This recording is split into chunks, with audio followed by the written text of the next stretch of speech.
Hi, welcome to episode 4 of Before You Build, where we discuss decisions that don't feel heavy yet, but eventually become the ones you're stuck with. Today, we're talking about location. And so I wanted to bring you in because you are really the expert in location, for us. And so I wanted to start with just a little bit of your background, like how you got to where really your focus is real estate and finding locations. You obviously have a great construction background, but that probably ties into that. So I just wanted to start there with your experience. Sure. Probably started with working with clients and recognizing that the value that I can add in getting more in depth in the real estate side of the deal, to be able to help them navigate through landlord work letters and just kind of help them, guide them on whether it be utilities or whether it be just what the landlord's providing or not providing, but just to try to help them get to a deal that is, makes sense for them. And not be lopsided for the landlord, but also not be lopsided for the tenant. So just to add some advice along the way. So I think, doing that for a period of years with many different tenants, from drugstores to restaurants, as an example, I think it's just kind of shaped me for doing the real estate now within Mana.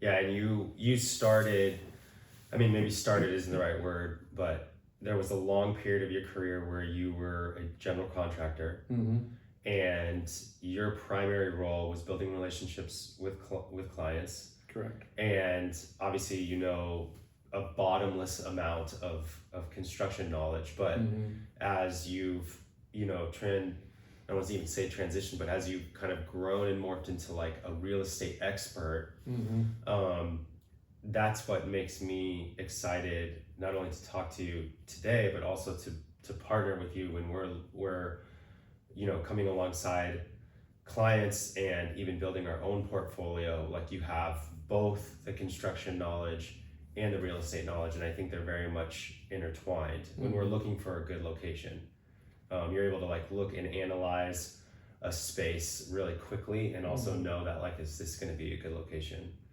Yeah, I'd also add, and development knowledge, because now we're developing our own stuff, buying land and developing with multi-tenant properties along with, single tenant properties. So I think it's a mixture of both. But yeah, from the construction part and building those relationships, it's really became simple to me. The more I know, the better I can be of value to my customer. But in that process, I learned a lot in that process, because I'm doing real estate tours with my customer. So I'm gleaning a lot of good information on how they view to identify sites and what, factors play in to their decision making: car counts, intersections, co-tenancy, just a bunch of stuff. So, by just being with them, I learned a lot about real estate along the way. So making, I'll say, that transition was a lot easier, but also jumping in as a contractor and helping them on their LOIs, on their lease agreements, also gained me a bunch of knowledge. And then dealing with real estate attorneys and doing that part as well was helpful.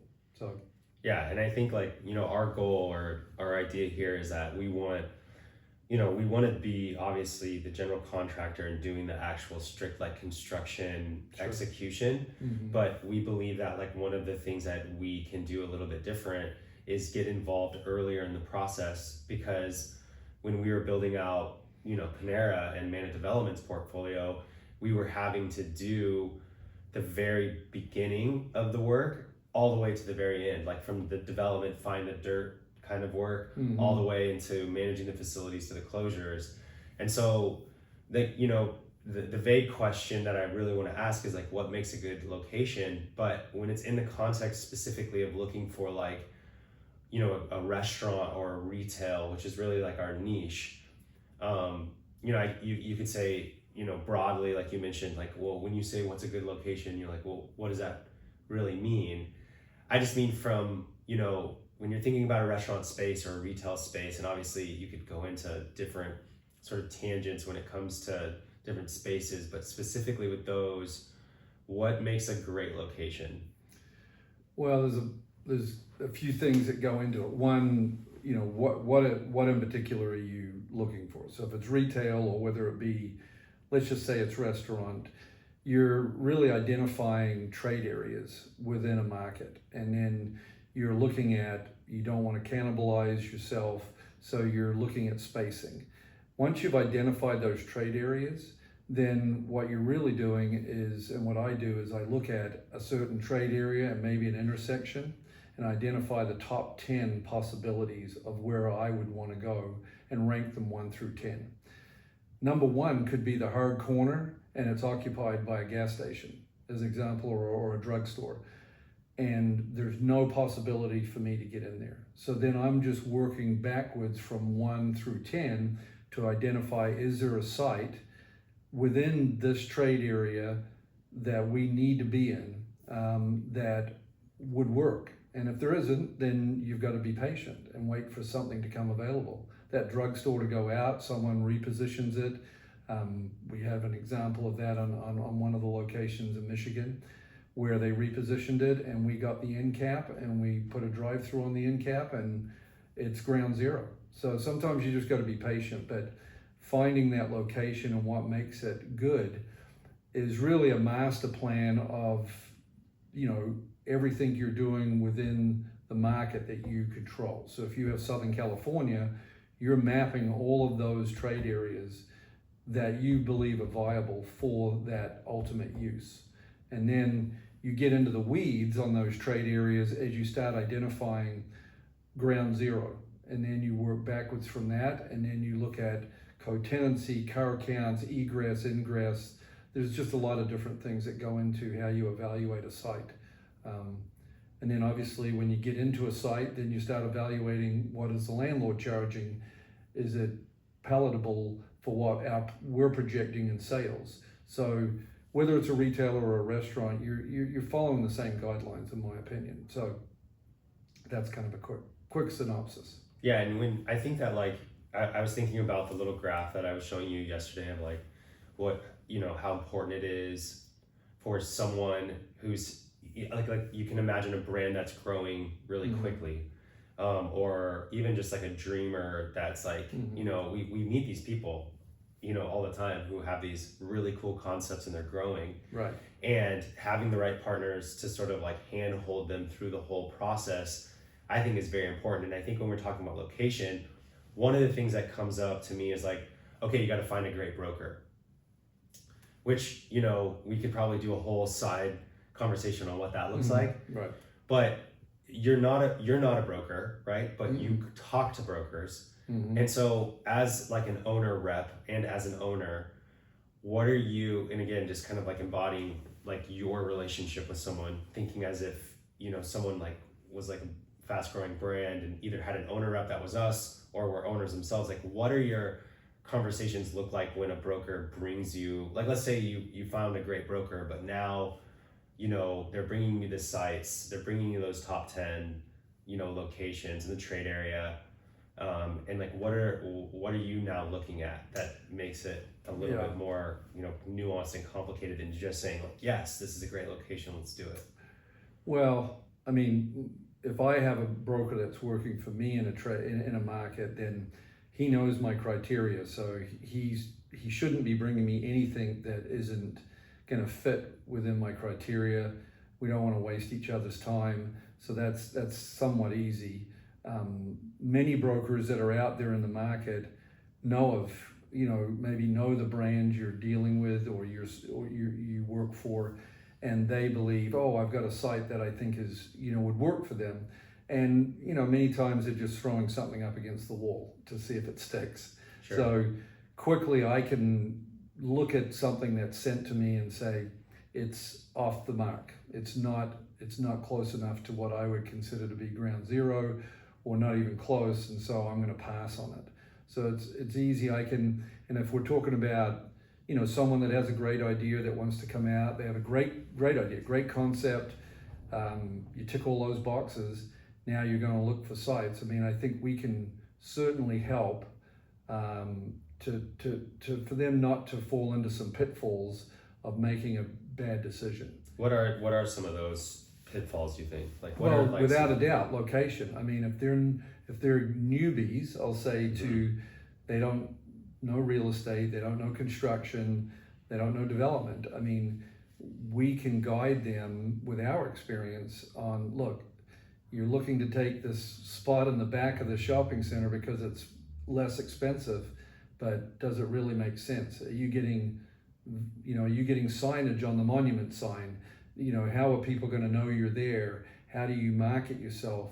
And don't get me wrong, there's plenty of destination type businesses that can go into what I would call B or C locations or secondary locations, but because what they offer and the way they can market their product, people show up. It's amazing. So depending on what the brand is, what they're offering, you've got to balance that cost of leasing against what are you providing, and does it make sense? Do you need to be out on a corner like banks? Banks want to be on a corner, not because they do a lot of business these days inside, but it's literally a billboard for them. So they'll spend the money to build a building just so they're on that hard corner and 240,000 cars a day are seeing them or something along those lines. So there's a lot of, I think, very basic things that we can help a client with so that they don't, one, spin their wheels, spend a lot of time chasing real estate that really is not a good fit for them. And I think we can help with that in conjunction with a good broker, talking about the economics, talking about location, those kind of things. And then you also want to think about the next one. So if we do this one, and maybe we decide to take a B location, but we can go within a certain distance to the next one, like coffee shops. Coffee shops can go a lot closer to each other simply because they're all based on convenience mostly. So if you're taking a B location because that's all that is available in that trade area, well, you know what? You've got an A location 2 miles away that is, now that B is supporting the overflow from the A location. That's okay. It still works, the economics work, and you can still be profitable. And rather than sit on the sidelines and wait, maybe it's a good call to take that B location. You could always relocate it to an A location if one became available in the future. That's a big investment, but what's the upside to that potential? So I think there's a lot of guidance we can provide anybody, whether it be a retailer, whether it be a restaurant, just with the knowledge that we have. And I'll say the knowledge I know that I've gained over the 45 years of being in this business, I think we can help somebody from the start all the way through to obviously do the construction, finish it, and then even into facilities management if that's something they want to talk about. So when you're looking at like a strong location, you're like an A, B, or C. What's the criteria? Just like the quick criteria, which I think I know. Obviously, like the broker will do most of that work for you, but just so that we're on the same page, like what's the makes it an A site versus a B site versus C site, or like what's the criteria? I know you might say car count or visibility or first would be what brand are we talking about? Because again, there is many brands that are very capable of taking a B or C site, and will do well. One, they can't afford the A site, but they can still do well in a B or C. Take a Breaks Plus or someone like that. They don't need to be on the hard corner necessarily. Would they love to be? Sure, if they could afford it, but they can be somewhere in a shopping center, and people that want that service will come to know they're there, and they become more of a destination. So depending on the brand, but I'd say the quick criteria would be, you're right, trade area, what makes up that trade area? What are the incomes based on what you're providing? So if you're providing a very high-end business, that is, you're charging a lot for something, well, you better be in the right trade area. So first off, are you in the right trade area? Secondly, without a doubt, are you looking for volume of traffic and people? Is it, more retail based, or is it, being in a neighborhood and being around residential versus being around what we call day pop, which is businesses. If it's a restaurant, you want to have that combination of day pop and residential. But if you go into just residential, you're probably not going to do the volume you want to do. So that's an important criteria. But car counts without a doubt, visibility without a doubt, and then truly looking at where's the next trade area. And if the next true trade area is too close, then maybe you don't want to do this if you've found a really good location in the other trade area. And now you've created the right separation so you're not cannibalizing yourself. So I'd classify, there's a lot of answers depending on who the brand is. So if it's a restaurant, it's one answer. If it's retail, maybe it's another answer. If it's a massage place, if it's a Breaks Plus, it's a different answer a little bit. But whoever the client is, we can help guide them based on what we know their need is, or what their client they're targeting. And you can get the incomes, and you can say, hey, this is I'll say a lower income bracket, and what you're trying to do, I don't believe fits in these trade areas. So let's identify the trade areas that we feel you're going to be able to maximize. And let's focus on that with your brokers, and then let's look at where you go and where you position yourself. And you could still position yourself in a B or C location within a shopping center, but do fine because you're more of a destination type business. And it comes down to that business doing the right amount of marketing.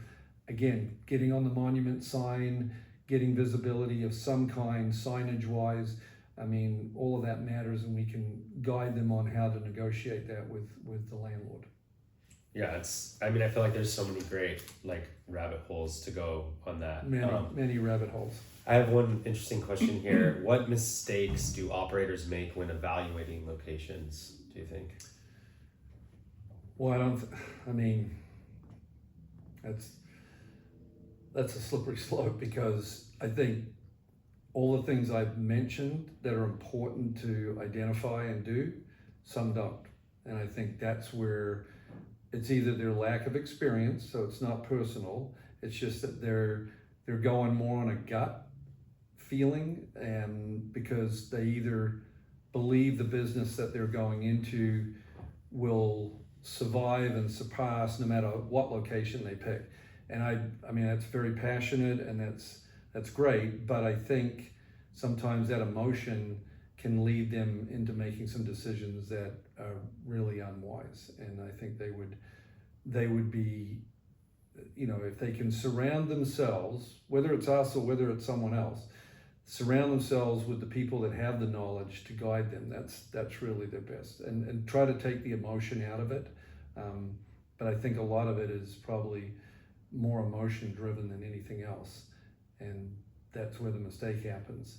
And yeah. They're not identifying a lot of the things I just mentioned that are critical. What about with we do work with national brands, Mm-hmm. and there's typically a real estate development manager or executive that's kind of pushing the new locations, and they're usually surrounded by a lot of good data and a lot of good advice. Sure. But it doesn't mean that they're always right. I mean, we obviously all make, this is a learning, it's it's a definitely learning process no matter who you are. But when dealing with someone like that, what are some of the mistakes that they can make? Well, yeah, so there's good ones and there's not so good ones, because I think the good ones will support you, and they will give you, and they should and will share a lot of that good data with you. So one saves money because they've already done the research. You don't need to go hire a consultant to figure out some of the stuff, or your broker for that matter. But I think in some cases, they are so positioned to just do deals that, and I could give you examples of different brands in history that I believe have done that, and that they're fighting to do an IPO, so they have to get to scale. So then they're taking locations they shouldn't take, but they're opening a store. And then they're pressurized by Wall Street. They told Wall Street we're going to open 300 stores this year. So then sometimes their mistakes are their real estate teams are pressured to do it, or that real estate manager is pressing the franchisee to do it, and they'll incentivize them through bonuses and everything, even though the site is not really the ideal site. And they're maybe setting that franchisee up for failure, or themselves if they're building a corporate store. That to me is probably the main one that I would say drives a bad decision for those kind of people. And that's like just basically like not having. How would you? I can't. I struggle to actually define it. I think that it's a conflict of motivation. So like for example, as an owner operator, I want to move slow and wise, but also grow. Like I want to grow, right? Sure. And especially, in our company, we've grown very quickly on the restaurant side. And so I think, the motivation though is to be wise. And again, not that someone in that role doesn't want to be wise, but it's different motivation when you're saying you're going to be paid more if you open X number of sites, or you're evaluated on, based off how many stores you open in that specific role. And I think for me, that's always caused me to pause and listen, like really closely to like what's being brought forward, because I know that we are going to be the ones that are stuck with those financial decisions long term. So I fight that with real estate managers like that for companies. With Panera, I sit down once a year and evaluate all our trade areas, 9 different trade areas, or I should say markets, sorry, not trade, markets. And they have a map and they believe we should be able to do X amount of stores within that market. And I literally fight with them every year to say that intersection's incorrect for these reasons. And they'll remove it from their projections. And so we arm wrestle to get what I believe is the true trade areas that we should be in that market. And if we're not already in them, then we've identified the next 4, 5, 6, 7, 10 places that we need to be at some point when the right real estate's available. We will go ahead and pursue a site there. But many times they're saying, well, we think there's 20 possibilities. And then I'm saying, no, it's 10. And this is why I believe it's 10. And you arm wrestle, but they're going to push you, and they're going to, in some cases, push you to do a deal that you don't really believe in and you don't want to do. But the pressure to do that, sometimes people succumb to that. And I just don't, that's not a good way to do business. I think everybody wants to get to scale. I think when people understand you can open one store, then you open a second store, and you want them to stand on their own 2 feet, right? You want them both, each store to be profitable.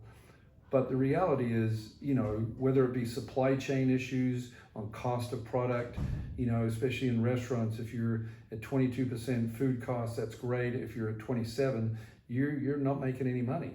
But based on starting a food business, you might be, because you're one store or 2 stores, you're not getting the pricing, the mass pricing that you would want to get unless you get to scale. Then when you get to 5 stores, now you have more negotiating power. Now you can lower your food costs. Now all stores are making money.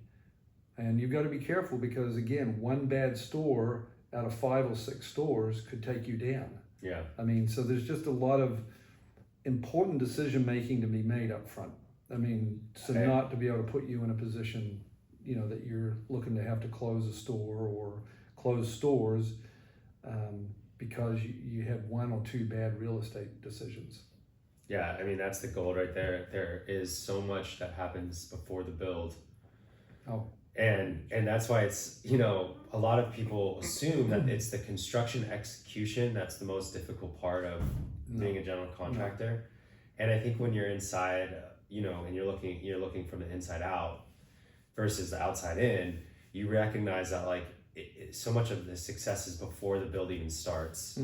And that's the kind of awareness we wanted to bring to our clients, because I think that gives us a unique, you know, like foothold with them, because typically what happens is you win the bid by doing all the small things right, following up, you know, being open to communication, being transparent, you know, learning and building relationships.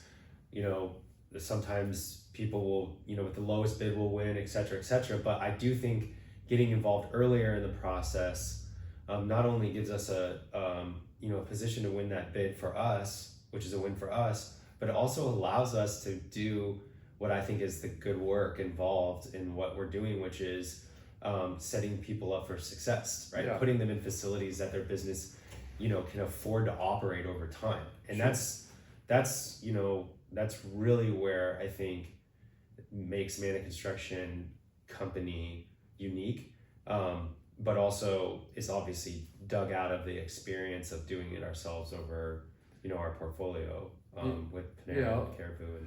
I'd say the upfront work can help the client negotiate a fair deal and not let a landlord get it over on them, number one. So one, you can help them out of the gate potentially negotiate a better deal just because we have the experience to help them with that, number one. Number two, when you get into the construction and the cost of everything, which is very important, we, you know, like to go and look at the real estate deal that's been made and make sure that even with our clients' consultants that they're hiring that we don't control, we are evaluating the work letter that was negotiated and making sure that those things are translated onto the plans that are getting bid. So nothing's getting missed, or the architect or the consultant's not in error, not putting it on the plans, and then that ends up being a change order down the road. No one wants change orders.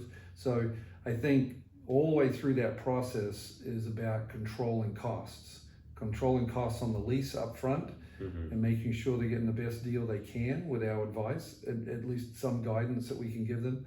And then on the construction side, the same thing. We follow that through with their consultants, and you know, we're just a check valve. You know, that we're making sure that our clients' consultants are doing what their fiduciary responsibility is, and that is to do the job that they're being hired to do. So we're a check valve for that, so that when you ultimately put the shovel in the ground and break ground, that you've eliminated as many possibilities as possible of any overruns in cost, and everybody's done their job the way they should do their job. And that way the bid is accurate, and the costs are controlled. Because when there's ambiguity, subcontractors that are bidding the job, even general contractors will, you know, in trying to get the project, will inflate numbers to cover themselves or do something like that, and you end up with a very inaccurate bid, and you're opening yourself up for change orders down the road. So no, I'll tell you, we don't want to have those conversations on change orders. It's difficult. It's not easy for anybody. You're the bearer of bad news. So how do you eliminate or try to eliminate as much of that up front? And I think that's where we're different. We can offer it on the real estate side. We can then offer it on the construction side up front. And then we obviously have to execute if we're the successful bidder. And we know we can do that. So.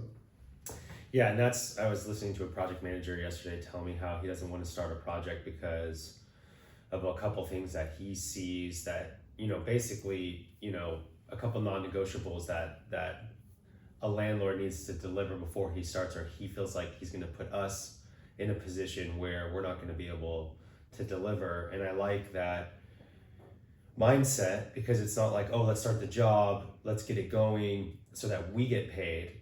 You know, it's like, let's be wise about this. If we start the project, we get in there too soon, you know, we overpromise, then all of a sudden, you know, we're 3-4 months in or whatever it might be. In this case, it would be, you know, a few months in where we would all of a sudden start hitting some problems and having to go back and do change orders. Yeah. So I do think, like, you know, those decisions are happening right now as the project hasn't even started yet. Yeah. So. Well, I'll give you another critical one. I think that, again, when you sign a lease, you're agreeing to, and the landlord, you're agreeing to timelines. When they're going to turn over the space to you, you're going to take possession, how many days to build out, when you're going to be paying rent, all very important things. However, in many cases, you know, if you want to open sooner, because you're not making money until you're turning a register. So you've got to have a lease that has a very good and secured guideline, right, for both parties.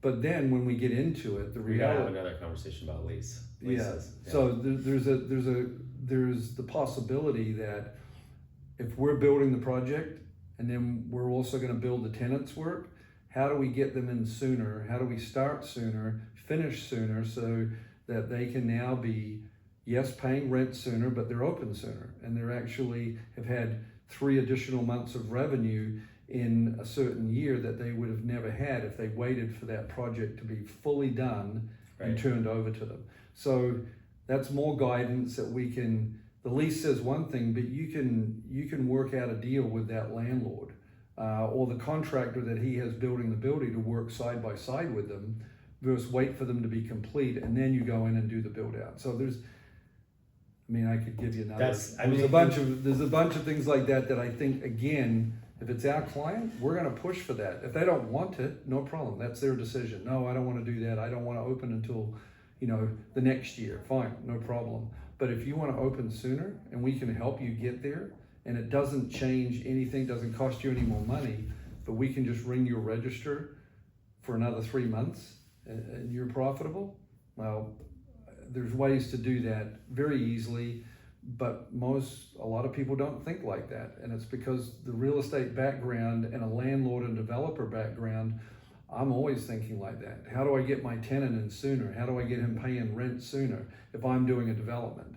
Right. So can I get my contractor, which is us, work with them or work with their contractor? If they have their own contractor, we're not building their space. How do we work together to get them in sooner and work side by side where they're not affecting our work, we're not affecting their work, but the end result is they get done sooner, project's done, and open sooner. So yeah, I think that's why, like, I love when we do a development deal, whether we're the developer or someone else is, because you can actually flex those creative ways 100%. of getting, Yeah. you know, these win-win.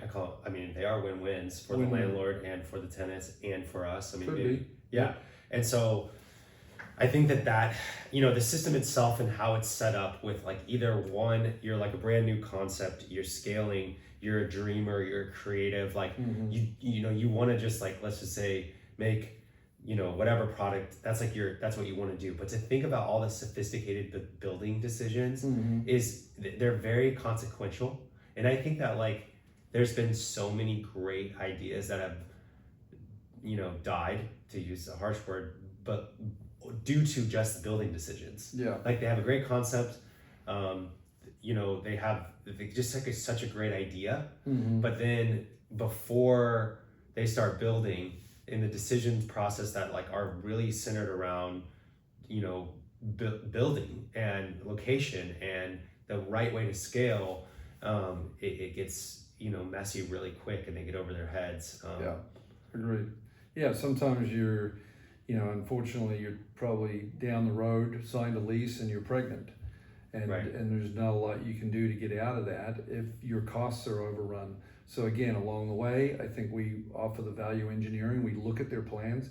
Do you really need to use that product in this situation? Can we offer an alternate product that will give you the same look your designer will be happy with, whoever is doing your layout or your design? You know, would they consider this as an alternate, but it's going to be, you know, 50% of the price? So we try to offer that along the way, and we do that whether or not they even have the budget to do the nicer product. Why not offer them something that will give them capital to go and do a second store? So, you know, a third store. So I think along the way we want to offer that as well. Yeah, and I think that, like, probably have time for one more question, but there was like two thoughts I wanted to say that one, we got to do a longer conversation on leases. Two, we have to do a longer conversation on landlords, because I think it's actually very interesting conversation around like why a landlord would put in like a brand new restaurant, like what's the motive, and knowing that they may not make it, and like why would they do that for a short period of time. Now again, I want to come back to that, so let's not go there. Yeah, but let's not. That's a big topic. It's a big topic, but I wanted to center down on really two ideas. One, it's interesting when somebody wants to build like a, either one store, they're scaling very slowly, and how they want to pump all their capital into one location. And I think that can be a mistake if you're wanting to scale, and you just mentioned that, right? How do you conserve some of that cash if you have the mindset to grow, right? And growing isn't just about making one location successful. It's about looking at where you can pull the most dollars out over larger geographic areas. And a lot of the places that we've worked in, there's a lot of opportunity for that. You might not be, on top of each other like a Starbucks or a McDonald's, but there is, within it, like for example, San Diego, there's many trade areas. And I think that thinking like that, like, okay, I'm gonna build this store now, but I'm also in my mind gonna, think that where's my next location? Sure. That changes the finishes, the size, the construction, like the scope of work that you're gonna do, because you're thinking like that. You may go for half the size if you're thinking of going down the street. So I just wanted to point that out. Sure. But I wanted your one last thought on this, which is, shoot, sort of tying it back in to construction. And I think you probably do this naturally, so it's maybe, hard to pinpoint it, but when you're evaluating a site, like how much of the construction piece is in your mind? You might be like, oh, all of it, but like what specifically are you looking at as it relates specifically to construction? Does that make sense? Yeah, well, obviously, if it's a ground up site, there's not a lot of evaluation other than what is the accessibility to utilities. That's always a big one. Site work costs, off-site costs, huge. Right, which are significant. Probably, again, that's why it's going to be hard to ask you that, because to you that's like a no-brainer, but I don't think I think the ground ups have a lot of potential for, Yeah, what are the fee structures for water meters? What are the, capacity fees? I mean, there's a lot of things to evaluate in a ground up. But they're easier because it's a ground up in some ways. Sure. An existing space, you've got to look at everything. How does your layout affect what the existing space offering currently? So you're looking at, you get there, you're thinking layout first. I am, because I know for a restaurant, your back of house is typically in the back. If it's a drive-through, where that drive-through window would lie. Back of the building. Back of the building. Yeah. And then the front is going to be your dining room and so forth. So from an ops plan concept, I'm thinking about that out of the gate, and what hurdles are in my way. Is there columns in the space that I can't get rid of structurally? How do I absorb those into a wall where I don't even know they're there? So that's something that, many times we have our consultants, architects, do the ops plan and tell them, you've got to incorporate this somehow where it's not an impediment for customers and or for our staff. So you're looking at all of those things: ceiling heights, storefronts on just visibility, access. What about deliveries? We're looking at delivery. What about how far is the dumpster away for our associates to have to take the trash every day? So there's a lot of things when you're looking at an existing building for a client, knowing their business, and that's the key. Is if I'm working with a client, I know what their business is. If they're selling widgets or they're a restaurant, I'm going to evaluate it based on what their needs are and what their layout potentially would be. If it's a Verizon store, it's different than a restaurant, so there's more flexibility than with a restaurant. Is there an existing grease interceptor? You have to study all the utilities. You have to understand, again, based on what the client's needs are, you create your checklist of what about this, what about that, get up on the roof, look at what you've got up there from a roof space standpoint for equipment and air conditioning units. I mean, there's a lot to look at. So you do that, and again, all of that is in guiding them on how to negotiate that lease or that LOI. You can see things that you should then, I'm going to tell my client, make the landlord do that. Okay? You don't want to touch that. It's structural. Have the landlord do that. You're a restaurant. You need a third exit. The back door, the front doors aren't sufficient per code with the occupancy that you have of people. You need to make the landlord do that door. If you can. If you can't, right, you can't. But I'm going to push the client to push as much on the landlord as possible. Understanding that the landlord will always look at that too and go, well, it's costing us a lot more to renovate this for that client, so we're going to amortize that into the lease. So it's a little push and pull in that sense. I think that landlords are more flexible, just by nature, I guess. I will say that if you ask for certain things, and as long as you're not nickel and diming them, they're going to say, okay, I want to make this deal. I like this tenant. I'll go ahead and put that door in. And they don't really, amortize it into the lease rate. You're also comparing lease rates to market rate.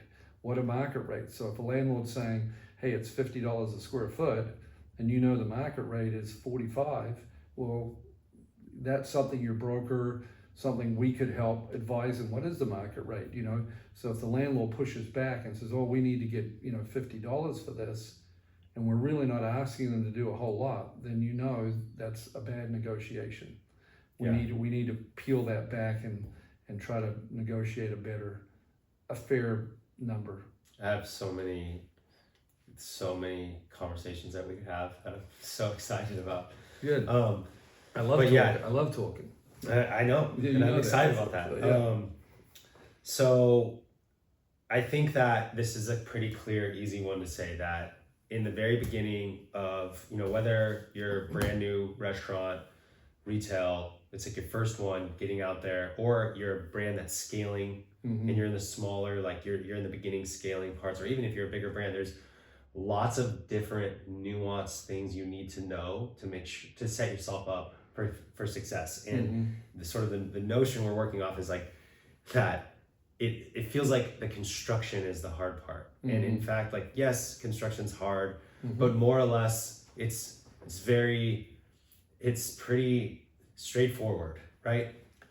In the sense that you're hiring subcontractors, you're putting together, this, once you have the plans and everything in place, you can more or less. So my point is to say the real big consequences before you build. And it's these decisions that right now don't feel heavy yet. Yeah, I'll tell you but this. They do. Yeah. They stick around. Well, I'll tell you what, as we all say in the business, crap rolls downhill, right? Construction's the easy part. I'm not being cocky or anything. I'm just telling you that's the easy part. What makes it hard is the timeline being squeezed on you. And many times what happens is, from the beginning of looking at a deal to when the lease actually gets signed, and then that client is comfortable releasing consultants, spending money, because now they have a deal. That process sometimes takes way too long. And then their decision making on who their consultants are and how busy they are can be stretched out. And now they're thinking, well, I need to be open by this time, whether it be because they've committed to open so many stores a year as a franchisee or whatever it may be. They're saying, oh, we have to be open by November of this year. Well, that whole beginning stage and that next stage of getting the plans built and done to the contractor to bid it, to actually start construction, what happens is that inevitably gets stretched out. I think we can help guide them on that, and because let's give everybody the time they need, because what happens many times to us as a contractor will be that we normally have a 12-week schedule. You need to build this in 10. Right. And you know what? When you start doing that, quality drops, so to me, guiding them on the front end stuff is really where we can squeeze time. If you can push people to do their job, I'll say that, brokers, landlords, attorneys, all of those, it ultimately rolls downhill and the contractor's the one sometimes holding the bag. Not all the time, but it does happen. No, I So I try to guide them on how do we squeeze this time frame up better, and make sure the timelines in that agreement, you're not going to be paying rent before you're open, because that happens many times too. Because they make a bad deal, and because it got stretched out, then they're literally telling the contractor, you got to build in 8 weeks, because otherwise I'm paying rent before I'm open. But they turned over the space to me, and and now because of their lease agreement, they're stuck. Yeah. So, well, thanks for your time. I appreciate it. I think No that was fun. We have a lot more to talk about, but it's just the beginning, and stoked for it. Yeah, Cool. love it. Thanks. Yep.